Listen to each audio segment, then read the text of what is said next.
ఇది క్యాండిల్ పర్ఫెక్ట్గా లేదు, దీంట్లో కొన్ని ఇవి వ్యాక్స్కి వచ్చిన ఇబ్బందులు కొన్ని ఉన్నాయి, కానీ ఇది వెలిగిస్తే దీనికి వచ్చే లైట్ మాత్రం పర్ఫెక్ట్గా. మన జీవితాలు పర్ఫెక్ట్గా లేవు, మన స్వభావాలు పర్ఫెక్ట్గా, మన ఆలోచనలు పర్ఫెక్ట్గా లేవు, కానీ క్రీస్తు ద్వారా మనం వెలిగింపబడితే ఈ లోకానికి మనం వెలుగుగా ఉంటాం.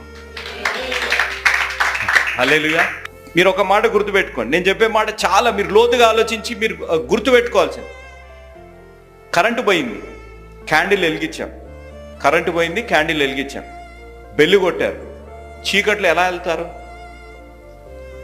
క్యాండిల్ని పట్టుకొని వెళ్ళాలి. బెల్లు కొట్టినా, కిచెన్లో పని ఉన్నా, మనకి ఎట్టన్న పని ఉన్నా, ఈ క్యాండిల్ని పట్టుకొని వెళ్తేనే ఆ పని జరుగుతుంది. మన జీవితాల్లో క్రీస్తు మనల్ని పట్టుకుంటేనే మన జీవితాల్లో మన ఉద్దేశాలు నెరవేరుతాయి. ఆమేన్. దీన్ని ఆ విధంగా మనం పట్టుకొని ముందుకు వెళ్ళాలి అనేది మనం గ్రహించాలి.